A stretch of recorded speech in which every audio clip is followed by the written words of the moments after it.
Bismillahirrahmanirrahim. Assalamualaikum warahmatullahi wabarakatuh. Waalaikumsalam warahmatullahi wabarakatuh. Puji syukur kehadirat Allah Subhanahu wa Ta'ala yang telah memberikan kita rahmat dan hidayahnya sehingga kita dapat berkumpul dalam video presentasi pembelajaran biologi C. Selanjutnya yaitu salawat beserta salam tidak lupa kita junjungkan kepada Nabi Muhammad SAW yang telah memperjuangkan kita dari zaman jahiliyah menjadi zaman yang penuh dengan ilmu pengetahuan seperti sekarang ini. Baiklah, untuk mempersingkat video presentasi, langsung saja kita mulai presentasinya. Tema presentasi kali ini yaitu kriteria ketuntasan minimal atau KKM. Baiklah, kami dari kelompok 7 yang beranggotakan yang pertama yaitu Ega Putri Nur Azizah, yang kedua Fauzarah Putri Nufizah, dan saya sendiri Imam Wahyudi, dengan dosen pengampu Bu Rahmadani Fitri MPD, dan Bu Siska Alicia Farma SPD M.Biomed. Lanjut. Baiklah, untuk indikator yang pertama yaitu hakikat KKM yang akan dibacakan oleh saya sendiri. KKM atau kriteria ketuntasan minimal merupakan kriteria paling rendah untuk menyatakan bahwa peserta didik telah mencapai ketuntasan belajar. Penetapan KKM dilakukan pada awal tahun pembelajaran berdasarkan hasil musyawarah guru mata pelajaran pada satuan pendidikannya atau beberapa satuan pendidikan yang memiliki karakteristik hampir sama. Lanjut. Pertimbangan guru atau forum MGMP secara akademis menjadi pertimbangan utama dalam penetapan KKM. Kriteria ketuntasan mengajar, setiap indikator yang ditetapkan dalam sebuah kompetensi dinyatakan dengan angka dari rentang 0 sampai 100. Dengan demikian, nilai KKM dinyatakan dengan angka 0 sampai dengan 100. Angka maksimal 100 merupakan kriteria ketuntasan ideal. Target ketuntasan belajar secara nasional diharapkan mencapai minimal 75. Satuan pendidikan dapat memulai dari kriteria ketuntasan minimal di bawah target nasional atau di bawah 75, kemudian ditingkatkan secara bertahap. Kriteria ketuntasan minimal menjadi acuan bersama antara guru, peserta didik, dan orang tua atau wali, sehingga nilai KKM harus dicantumkan dalam laporan hasil belajar peserta didik. Lanjut.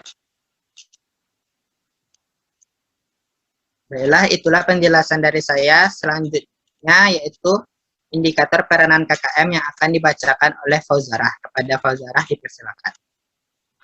Baik, sebelumnya saya ucapkan terima kasih kepada moderator telah mengizinkan saya untuk mempresentasikan materi selanjutnya yaitu peranan KKM.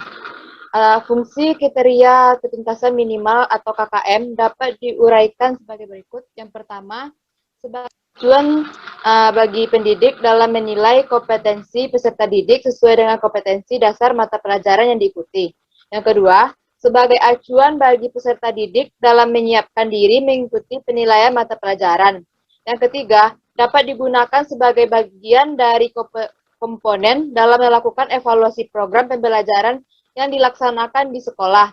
Yang keempat, merupakan kontrak pedagogik antara pendidik dengan peserta didik dan antara satuan pendidikan dengan masyarakat. Yang kelima, merupakan target satuan pendidikan dalam mencapai kompetensi tiap mata pelajaran. Next. Setiap kompetensi dasar akan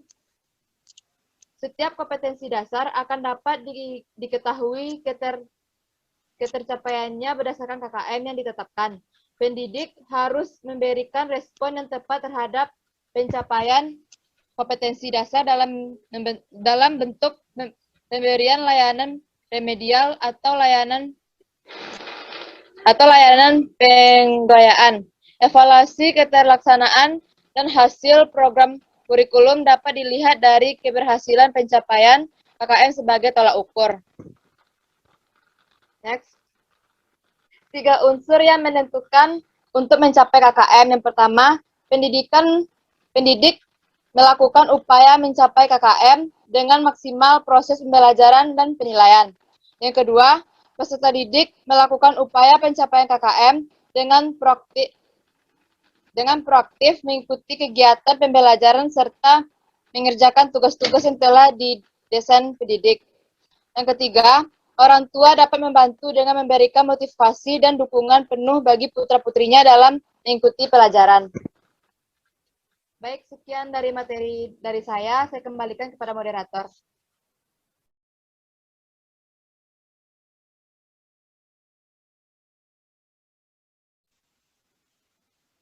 Baiklah, terima kasih pada Fauzara untuk penjelasannya. Selanjutnya yaitu dasar perumusan KKM yang akan dibacakan oleh Ega. Kepada Ega dipersilakan.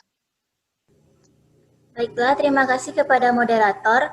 Selanjutnya yaitu dasar-dasar perumusan KKM. Ada 3 dasar dalam perumusan KKM. Yang pertama yaitu kompleksitas tingkat, yang kedua ada daya dukung, yang ketiga ada intake peserta. Yang pertama yaitu kompleksitas. Tingkat kompleksitas merupakan kesulitan dan kerumitan setiap KD atau indikator yang harus dicapai oleh peserta didik. Suatu indikator dikatakan memiliki kompleksitas tinggi apabila dalam mencapai kompetensi yang diperlukan sebagai berikut. Yang pertama yaitu guru yang memahami kompetensi yang harus dicapai oleh peserta didik. Yang kedua, guru yang kreatif dan inovatif dalam melaksanakan pembelajaran. Yang ketiga yaitu waktu yang cukup lama untuk memahami materi tersebut karena memiliki tingkat kesulitan dan kerumitan yang tinggi sehingga dalam proses pembelajarannya memerlukan pengulangan atau latihan. Dan yang keempat yaitu tingkat kemampuan penalaran dan kecermatan yang tinggi. Yang kedua ada daya dukung. Daya dukung merupakan kemampuan sumber daya pendukung dalam menyelenggarakan pembelajaran pada masing-masing sekolah. Selain sumber daya pendukung di atas, ketersediaan tenaga pendidik dan tenaga kependidikan juga sangat diperlukan seperti biaya operasional pendidikan, dukungan kebijakan manajemen sekolah, dukungan visi, misi, tujuan dan program sekolah, serta kepedulian stakeholder sekolah. Yang ketiga ada intake peserta, yaitu tingkat rata-rata kemampuan atau kompetensi awal peserta didik yang dapat dimanfaatkan dalam mencapai kompetensi dasar dan standar kompetensi yang telah ditetapkan dalam jangka waktu tertentu. Materi selanjutnya yaitu langkah-langkah penetapan KKM. Penetapan KKM merupakan kegiatan pengambilan keputusan yang dapat dilakukan melalui metode kualitatif, yaitu dilakukan melalui professional judgment oleh pendidik dengan mempertimbangkan kemampuan akademik dan pengalaman pendidik mengajar mata pelajaran di sekolah. Selanjutnya, ada langkah-langkah penetapan KKM sebagai berikut. Yang pertama ada menetapkan KKM untuk setiap indikator. Selanjutnya ada menetapkan KKM untuk setiap kompetensi dasar melalui rata dari KKM indikator. Yang ketiga, menetapkan KKM untuk setiap standar kompetensi melalui rata dari KKM kompetensi dasar.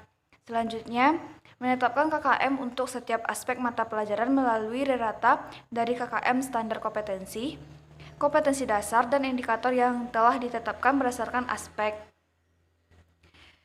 Selanjutnya, hasil penetapan KKM oleh guru atau MGMP disahkan oleh kepala sekolah untuk dijadikan patokan guru dalam melakukan penilaian.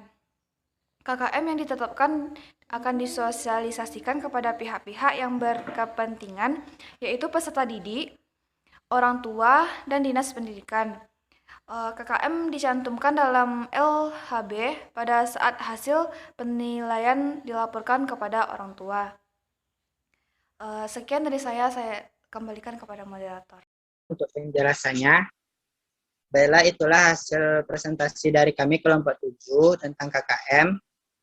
Salah dan janggalnya kami mohon maaf. Kami akhiri dengan membaca Alhamdulillah. Assalamualaikum warahmatullahi wabarakatuh. Waalaikumsalam warahmatullahi wabarakatuh.